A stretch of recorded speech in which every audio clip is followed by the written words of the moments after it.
Alrighty guys, the time has finally come. I'm going to start working on getting the gas gauge working in the Ranger today. So I want to take this thing to the track next week. Or actually at the end of this week, I want to take it to Union Grove, Wisconsin, which is about 2 hours, a little more than 2 hours away from here. So I would like to drive it there, and that means I want to get the gas gauge working in this thing.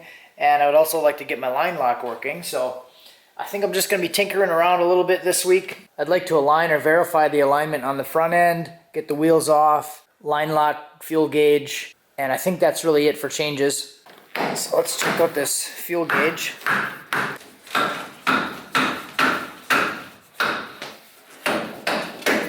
Roll the thing all the way up because I'll probably street drive it there on my other tires.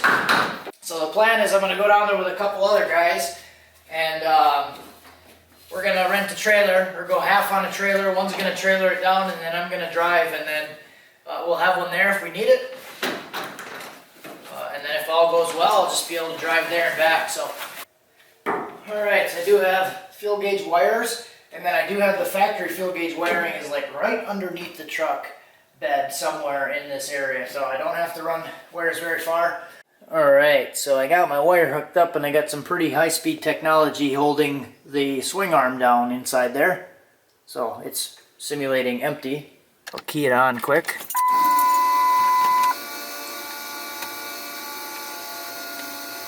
Let's see where it lands. So it's a little bit below empty. So that might actually work pretty well if I can just use E as empty.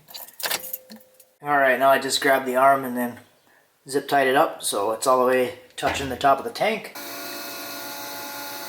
It'll probably take a little bit to creep all the way up to full. So we get almost 3/4 of a tank, but E was E, so that should work out. At least when I'm driving, I'll have a reference point of like once it hits E, then I should go get fuel. Okay, I got a little bit more done. Put the blinkers on so I can drive the thing. I also wired up my line lock. So that's good to go. Then load it up the truck, change the tires. So I'll be able to drive tomorrow. It'll be about a 2-hour drive. Got the jack, just a bag of tools. I'll have to get some more fuel and bring an extra can. I did buy this little Harbor Freight pancake compressor and got the impact, and I can actually run the compressor off this little power inverter off the battery. So that should be good just for small changes to tire pressure. I usually just fill it heavy and then I'll bleed the pressure off as the day goes by, but I would like to be able to add pressure if I need to. I also did make a shock change, and I raised the CalTrack bar up. So I'm going to start out the day with the top hole and fully stiff on the shock. So that's my plan. I want to hit it with a little more power and RPM and then see if I can get the tire to stick. If not, we'll adjust from there. So I'm going to start, like I said, with that bar angle and fully stiffen the rear. I'm not doing anything with the front. I'm just going to leave it in the middle. I did take it for a little drive today, maybe 45 minutes to an hour. Kind of a lot of highway driving and then a little bit through town. Nothing really major to report. I did add some timing to my cruise timing, because I think my cruise timing before was like 28 degrees, something like that. So I have it around like 38, 39 degrees cruising right now, and I'm just going to see how that goes, maybe check gas mileage. And we got about a 2-hour drive, so we're driving down to Union Grove, Wisconsin today. We're going to go to Great Lakes Dragway, and yeah, it's a little over 2 hours for us, and see how the truck does.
made it the whole trip, 143 miles.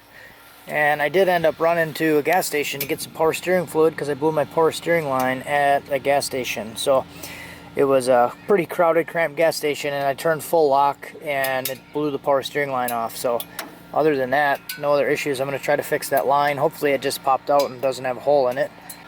But other than that, I'm going to just get the tires changed, get everything unloaded, and it looks like the sun's starting to come out. So hopefully we'll have a decent rest of the day. Alright, Brian's going to be going up for the first pass. It's a couple hours later. I had that power steering issue. I blew that power steering line, so we got that fixed. And he was having a weird issue where the poly wasn't commanding the reverse and the trans brake through the button. So we got that figured out. Well, kind of figured out. It works now, but we didn't really change anything to get it to work. So there might still be an issue with that. I did have enough slack in that power steering line where I was able to just trim it shorter and it was okay. So we'll see how he does.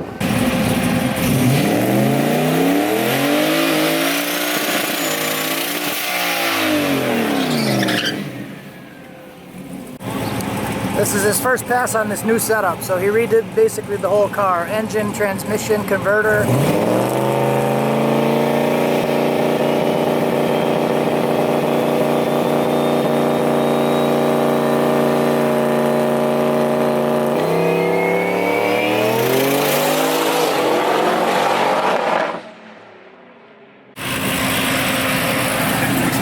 Boost cut? Hard, yeah. All right.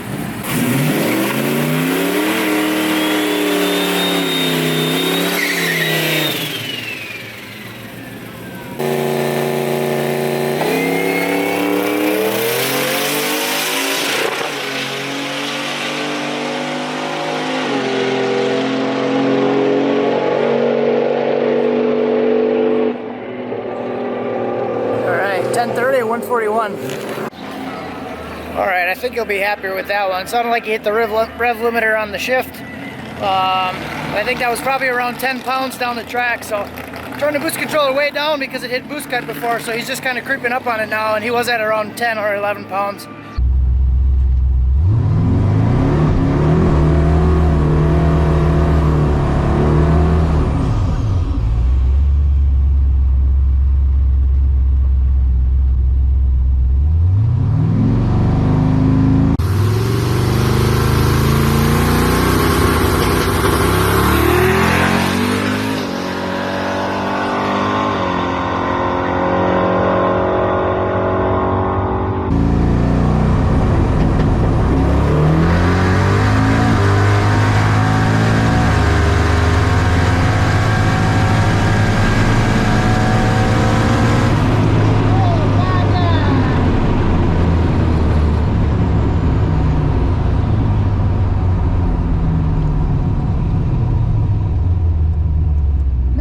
This track, that was a good 60 foot. That was a good 60 foot. It was the same tune as it was when it went 960, but that was definitely a better 60 foot. That was probably a 1.4 maybe. So I just stayed in it because it felt good. That's definitely a personal best. It has to be. Because if I can get to like a 1.3, 1.4 and 580s, I want to run it out to try to maybe run an 8. But it felt good. It felt like it hit, it stuck, it didn't spin at all. So that was 3,800 RPM. I didn't even see what the boost was though. I should have waited a little longer, I guess. I don't know what it left on. Crap. Maybe, I don't know, it felt good. 1.4, 920, dude. Thought you'd be excited about the 590. I don't even know what it left on either. I didn't hold it that long, so maybe it wasn't. Alright. We'll maybe turn it up a little bit. I can't believe how good it did. How much boost are you running right now? That was 20. 20.5.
22 and then it dropped down to 18 and then it came back to 22, so something happened there. But that was definitely, I felt like that was better launch. That was 3,900 RPM leave and like 6 pounds. But it definitely wasn't making more boost down track. So it's kind of frustrating. That 146, it lost 2 miles an hour. But it did a 140 60 foot. Went 580, but yeah, it went 580 to the 8th. But it lost mile an hour.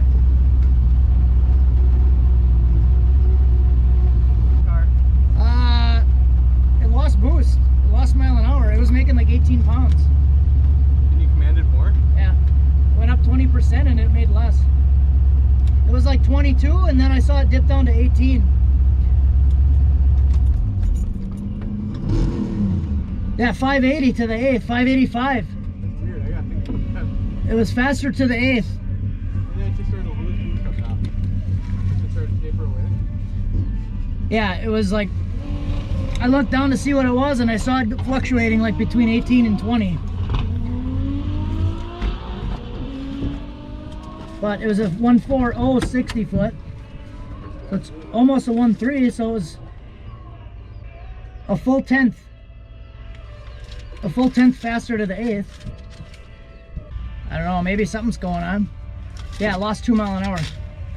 Alright, so that was the last pass. You can see it was making about 22 pounds up here and then just like dropped. I don't know what was going on with that, so I gotta figure that out. But it was a 580 and 580 to about this point, and then it was slower on like 5 pounds less boost on the back half, so gotta figure that out. Alright, might have found an issue here. This black line was like sludge coming out of it. Looks like it's blowing stuff out of it, so I'll pull that off and check it.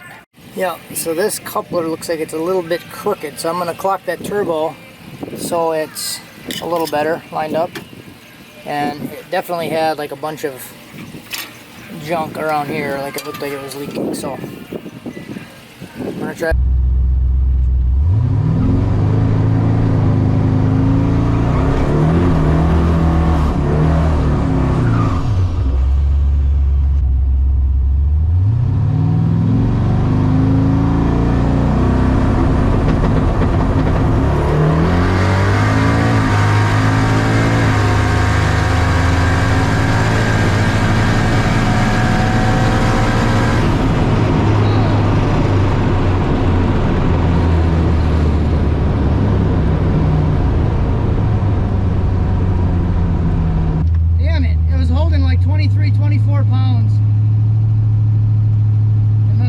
Midway through third gear, it dropped again to like 18, 19. So that coupler's leaking something. That had to have been a better 60 foot. That had to have been a 1.3 though. It left on 7 pounds and it was a 1.40 last time and it stuck this time. Man. I guess I shouldn't be disappointed. It was probably like a 9.1, maybe. Dude, that sucks. Well, let's see the slip first. 903, damn it! 138, 903, come on! 903 at 149. And it lost boost like halfway through third gear. Shit, dude, come on. Man. It's like the most disappointing 9.0 ever, dude. 903.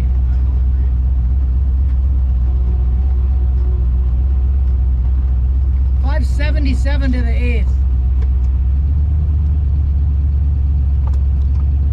Alright, so at this point I noticed that the turbo is actually reclocked again, so I think what was happening is the engine is torquing and it was actually having enough pressure where it would clock the turbo and twist that fitting a little bit. So this was my fix. I took a bunch of electrical tape. I tried to wrap it like this at first, inside the coupler and get it around it, but I couldn't get it closed completely. So what I ended up doing was just wrapping a roll of tape around, one wrap around each of the pipes to tighten up the clamp a little bit, and then I taped the whole outside of the clamp just to get it to stop leaking, and then I turned the boost controller up another 10% to 85%. So that was what I did.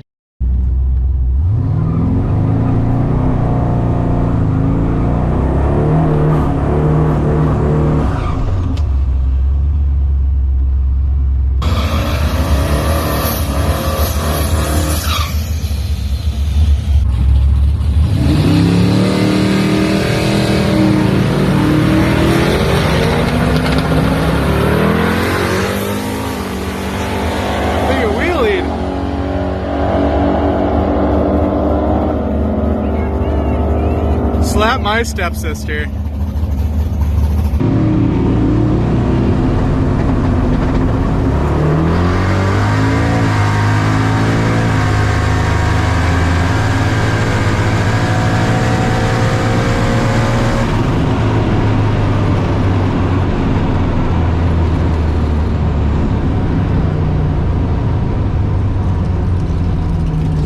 Yeah, buddy, that had to be it.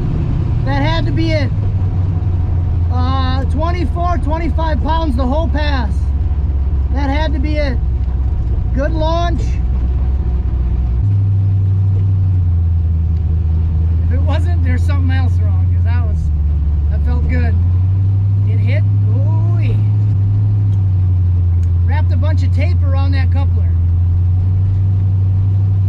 Yeah, and that was like 24, 25 pounds.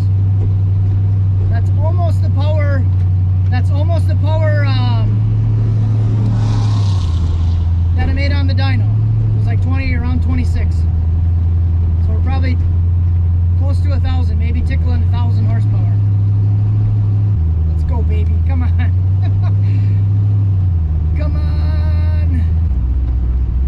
He's standing at the ticket booth waiting for me, so that has to mean it was an 8, because he's taking a video right now. He wouldn't be standing there smiling if it wasn't. 897, baby. 151. Oh yeah. 890. It did a wheelie? It did a wheelie.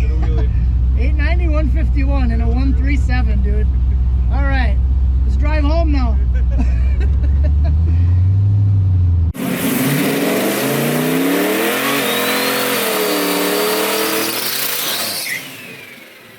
Alright, so I think we're getting some stuff figured out with this one. It was running really low timing. It was pulling a bunch of timing.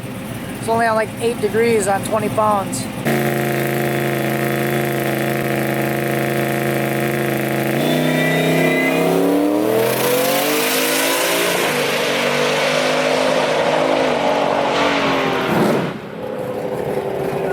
Alright, Brian's going up in the Volvo again. Kind of having some struggles with it. Trying to get the new setup sorted. So he's doing 1 7/60 foots where the car used to do 1 4s. We're trying to figure out the boost and the timing stuff. There was some tables that were pulling timing. And then the spark map that he had in there was just really low in boost. So then the low timing was causing it to overboost and hit boost cut. So now we're slowly getting that stuff sorted out. He's only making like 3 pounds on the 2-step, so we might turn that up a little bit later. But we just blocked the blow-off valve shut because down track it seemed like a wastegate. It sounded like a wastegate opening, and it just dropped boost. So we looked at the log. TPS was flat, and he stayed in it, and it just all the boost came out of it. So we think maybe the blow-off valve popped open. So we jammed that thing closed so it doesn't open anymore, and he's gonna make another pass.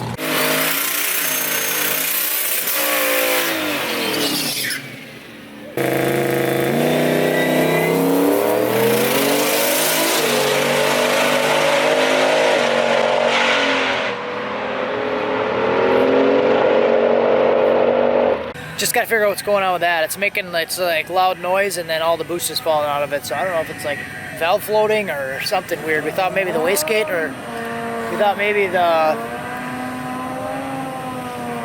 blow-off valve was popping open, but something's going on.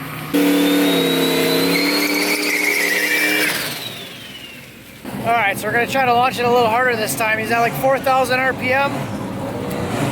We'll see what that does.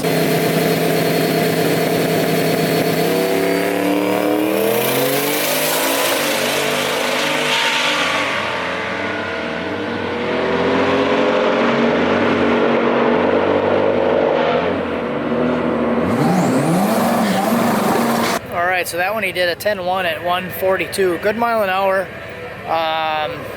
It took the 4,000 RPM leave, so we kind of messed around a lot today trying to get it to leave lower, and then we're running out of time, so we just said put it at 4,000, see what it does. And it was making like 5 or 6 pounds at 4,000, which should give him a little better launch, but it's still doing something funky down track that's causing him to lift.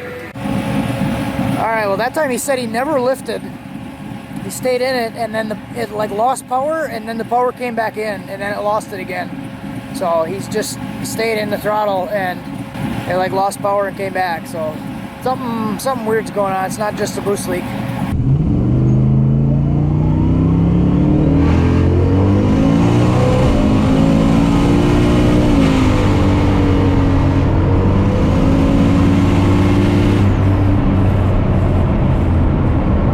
It's actually next day now. I had a minute to clear my head and think about this a little bit more. So here he was coming up in second gear, and it started to drop off. This is the boost line, and this is RPM. Boost started to drop off, and then here's the 2-3 shift down here, and this thing was pulled all the way down to about 3 pounds. So thought that was a little bit weird. Boost controller, everything was working like good all throughout the day, so I didn't really think to check the boost control command. And then his computer actually died later in the day, so we switched over to using mine. And then I didn't have his boost control parameter set up, this dial a boost out. I didn't have his dial a boost out set up on my computer when I was looking at it, so we didn't see that the dial a boost out was actually dropping off. So the reason that the boost was dropping off is because it went from commanding 57% to commanding 0, and then it was only making 3 pounds. So that's what was going on there. And then trying to figure out why the trigger changed, I put up his 2D advanced table, which is for the flex fuel, and this is his flex fuel percentage. It's at 63%, and here's at 60%, and then here it's at 59%. So he actually has this table enabled off of flex being above 60%. So essentially he was going down track, and then it was just changing the ethanol percentage from 60 to 59, and then it was turning the boost control off. So that's what ended up happening. We just didn't catch it early enough yesterday. Alright, well it's like 10 p.m. We're all loaded up. We're gonna leave. Got the truck all loaded up. Tires changed. Got some big old fucking Ford Ranger tires on there. Got everything loaded up in the back, and we got about 2.5 hour drive home. Looking forward to that. Yeah.